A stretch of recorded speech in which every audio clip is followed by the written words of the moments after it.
Hi, welcome to another episode of the Wilkin and Gutton Plan Podcast, The Balance Sheet Breakdown.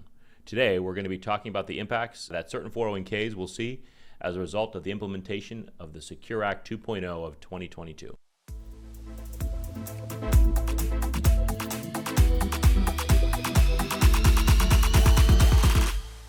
I'm Chris Frederick, a partner with the firm, and joining me today is Valerie Thorpe, a manager with our audit department, and she's really one of the key leaders of our firm's 401k audit practice. So Val, thanks for joining me this month. Yeah, thanks so much for having me. Yeah, and so right now we're kind of in the heart of our 401k audit season. And so these kind of technical aspects and law changes are something that we're going to be discussing with many of our clients over the next couple months. So before we start thinking about the Secure Act of 2022 and how that maybe affects plans going forward, can we talk maybe a minute about Secure Act, I'm going to call it 1.0. What are some of the current rules? Yeah, we've got the Secure Act of 2019. This was effective for 2020. So really the aim here was just to increase 401k plan coverage and just overall savings. So some of the key provisions, I'll start with some for the plan sponsors. So the biggest one, I think, is increased penalties for failure to file. So this is filing those Form 5500s. Okay. So this is under the code, they increase those penalties. It was $25 per day late, up to a max of $15,000 penalty. So do the math, it's about 600 days that you can be late. They increased that to $250 a day with a max of $150,000. That's a big difference. That's a big difference. No small peanuts there. Yeah. So yeah, pretty big impact. They kept to the 600 days, but just upped it a listen, bit. $150,000, that's a big dollars. For sure. Just to note, the ERISA penalties, they did not change. So they could be as much as $2,200 per day late. There is no cap there. So that remains the same. Another impact for Secure 2019 on our plan sponsors. So they couldn't use prepaid credit cards anymore or other similar devices to distribute loans to participants. So if I take a loan for my 401k, I used to be able to do that prepaid credit card. Can't do that anymore. I think the fact that you could take it on a prepaid credit card was a little bit interesting in itself. Yeah, I gotta say, not many plans do that or did that, but yeah, interesting little tidbit. It was permitted. And then another one, tax credit increases for small businesses. These are small businesses up to 100 employees. They had a limit of greater than either $500 or the lesser of $250 times the number of non-highly compensated employees, or a max of $5,000. So basically, you can either get a $500 credit, or if you had more than 2 non-highly compensated employees, you get a credit up to $5,000. And that credit was available for 3 years. And so again, kind of what you started with, it's all aimed at increasing participation in offering these sorts of plans. Exactly. Yep. Yeah, giving the plan sponsors a little bit of incentive to get their participation up. They also had another credit available, additional $500, and this was for either new or existing 401ks if they put an auto enrollment feature in. And that was available for the first 3 years that auto enrollment feature was effective. Then there was a couple of provisions under Secure 2019 for safe harbor 401k plans. So one, safe harbor notice requirement was eliminated, so that's kind of nice. Plan sponsors didn't have to worry about that. They could also elect a 3% non-elective contribution up to 30 days before the end of the plan year. So they didn't have to decide earlier on. They could kind of wait until later in the year. To see how their year was, and if they want to have an elective contribution, they can absolutely do that. Yeah, they then had the option for it.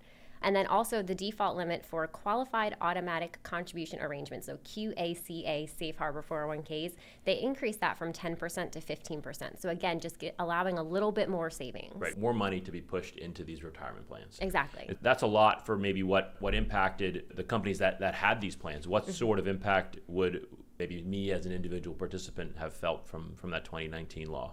Yeah, so I think the biggest one that everyone's talking about, and we're going to see some more changes coming from Secure 2.0, was the required minimum distribution age. So Secure 2019 increased that age from 70 and a half to 72. So as a participant, if I attained age 70 and a half after December 31st, 2019, I now had to wait until 72 for those required minimum distributions. Okay. Another one, so post-death distributions from defined contribution plans, or IRAs, our individual retirement accounts, were required to be made by the end of the 10th calendar year following death.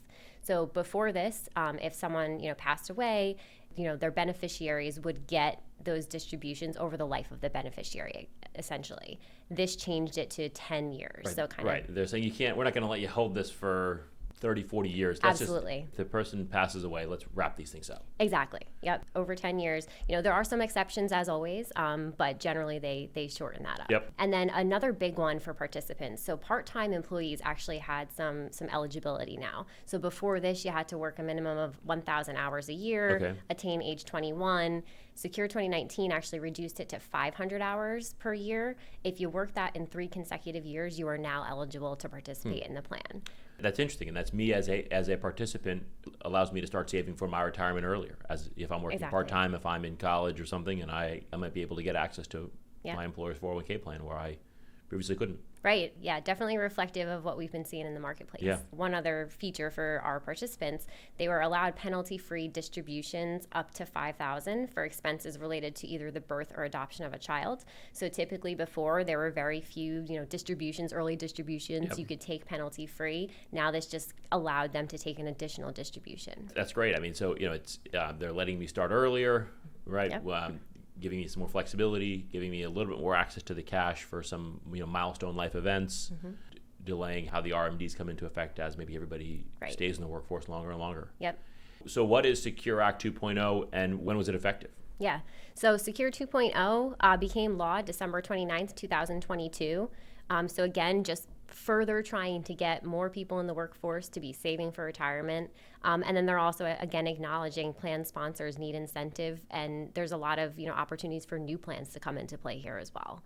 Effective date, all over the place. So we've got, basically from 2023 to 2025, most of the provisions. There are almost 100 provisions in Secure 2.0. Wow. But generally 2023 to 2025, we'll see these become effective. So some of them are already in effect right now. There is one late one coming in January 1st, 2033. Okay, 2033. Exactly, Wow. 10 years. A decade. Yep. Well, I mean, thinking ahead. Listen, I feel like as often as rules change, laws changes, right? We went from 1.0 to 2.0 in 3 years. Right. Who knows where we'll be in another decade. Yeah. It sounds like this, Secure Act 2.0 impacts both those contributing to plans and the sponsors themselves, which is much like 1.0, right? So is that maybe correct, or everybody's kind of getting another litany of changes? Yeah, 100%. So it definitely impacts both the plan sponsors, that's our employers with existing plans or anyone considering new plans. I think primarily, small business owners are seeing the biggest impact here. There's a lot geared towards our small business owners. It's important to point out because a lot of the small business owners may be shying away from starting new plans. They may, see the startup costs and not want to take that hurdle. But some of these incentives hopefully will be enough for them to consider it now, and we might see a lot more plans coming into play. Which, listen, I think in line with the first Secure Act, right? It's all about more and more folks saving for retirement earlier. What would you say are some of the provisions of the Secure Act 2.0, understanding that maybe it affects both plan sponsors and individual participants? For 1.0, we started with plan sponsors. Maybe let's start there again. Yep, sure. Yeah, so again, there's almost 100 of these. I am not going to go into all 100, but let me keep it succinct.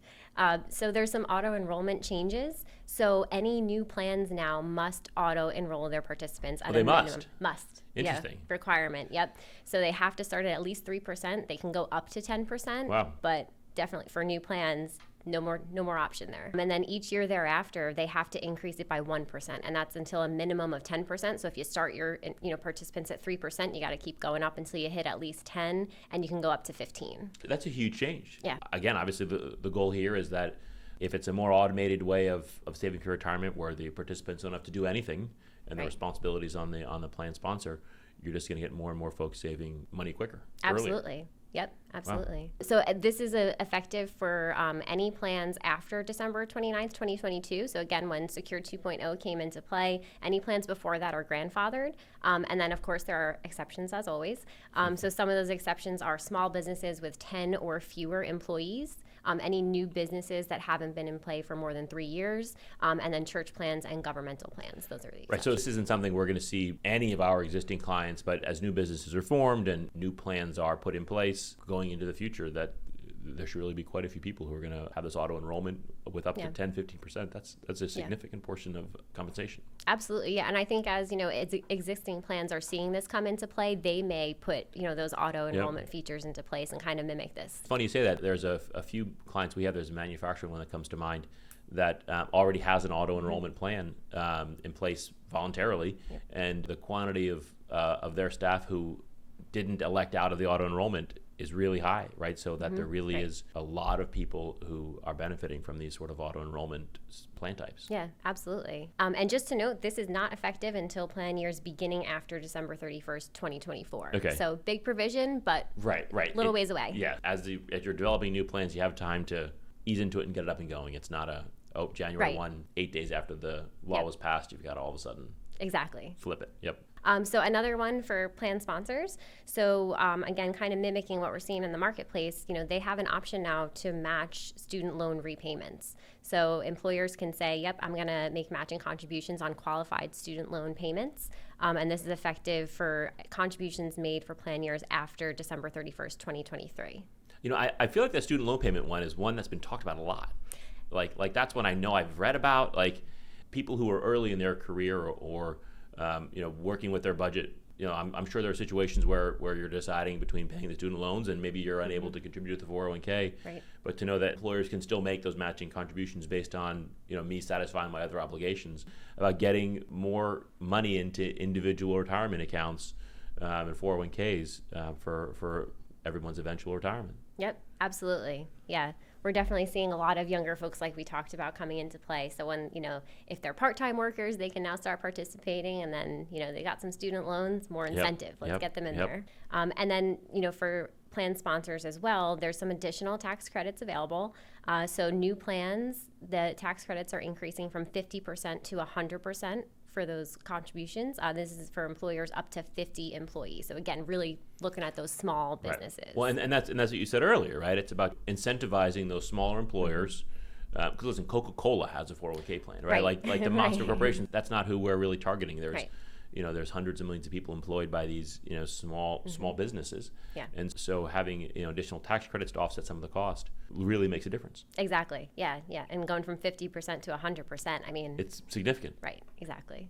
There's also an additional credit available for employer contributions with a per employee cap of $1,000. So this is a phase out. So this is going to get phased out when you have between 51 and 100 employees, and then it is reduced over a 5-year period until year 6, no more credit. Right. So again, it's do it today. We'll help offset the cost. Yep. And like you said, who knows when Secure 3.0 is going to come into play. Exactly. So. Right.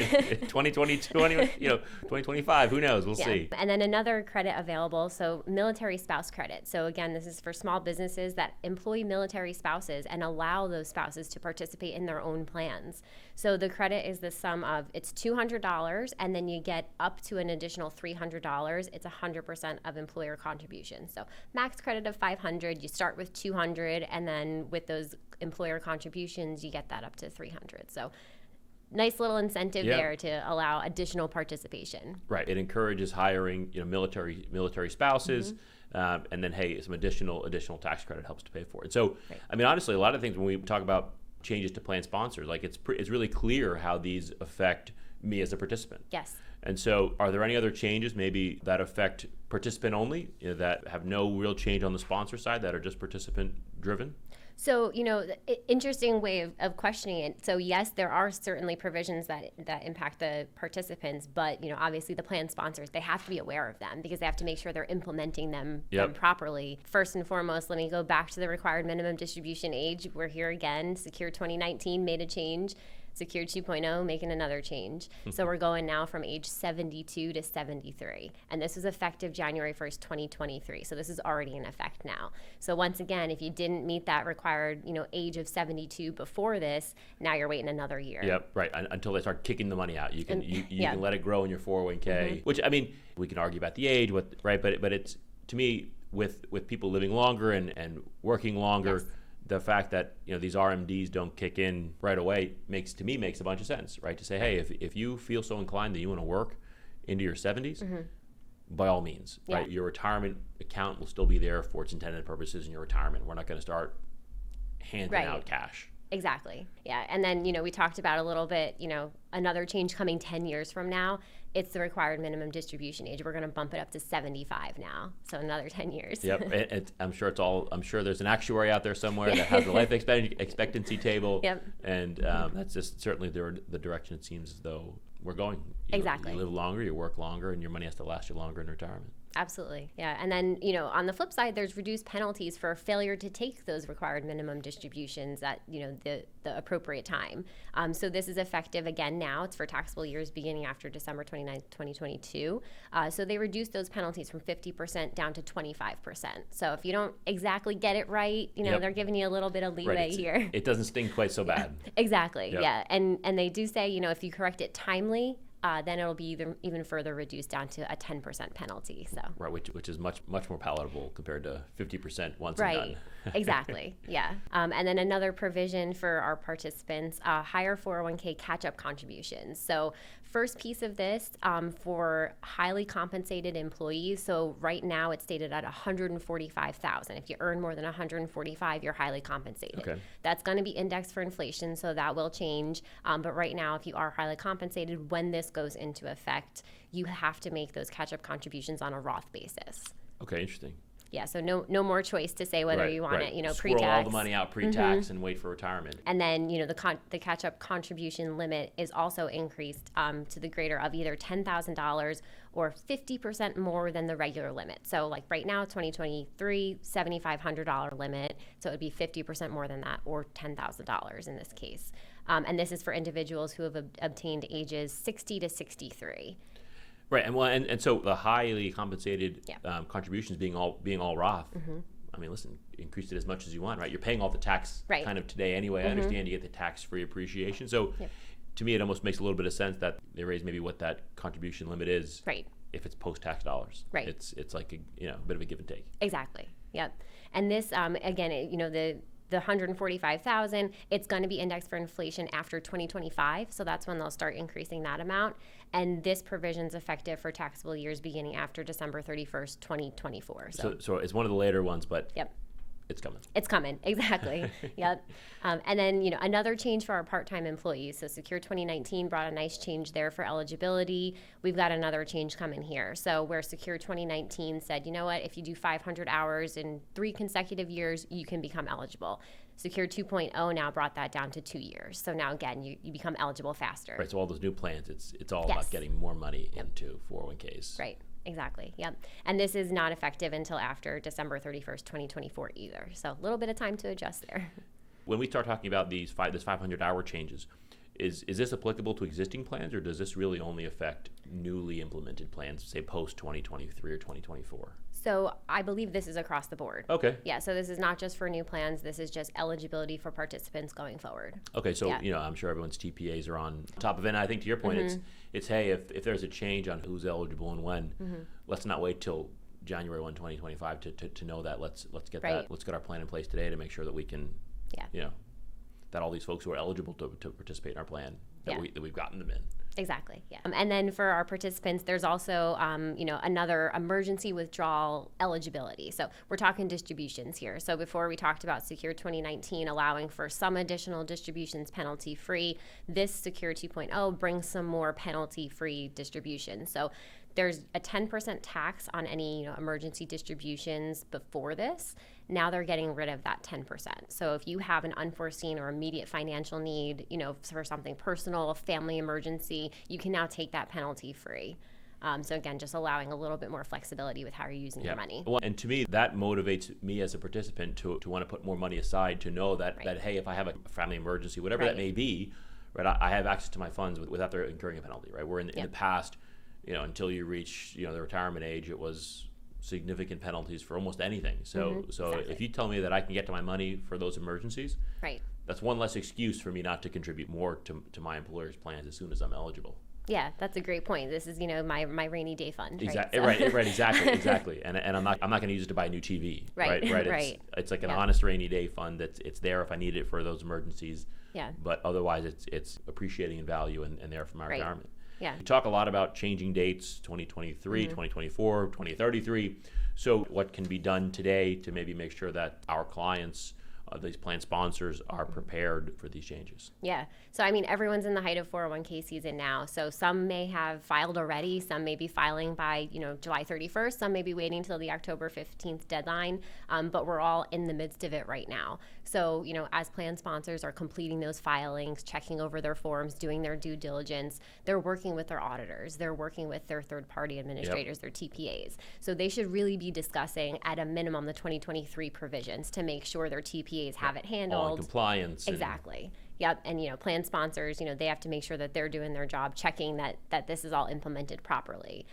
There are a handful of other 2023 provisions that we didn't go over yet. So I will extremely high level just right. mention what they are. Give us a couple. Right. Not all 100. Right? You said it was 100, but you certainly haven't touched on anywhere near 100. Yeah. So give us a couple. Yeah. So there is a new deferral deadline for sole proprietors. So, again, someone who's got their own business can now be participating in a plan. So they have to know about that. There's Roth matching and non-elective contributions. So a participant can elect for their matching contributions from employers to now be on a Roth basis as well. There's some hardship distribution changes. So participants can actually self-certify those hardship distributions. There's also disaster distributions available up to $22,000 for any disasters occurring on or after January 26, 2021. Okay. So backdating that a little bit, but they can use it now. There's also penalty-free early distributions to individuals with a terminal illness available.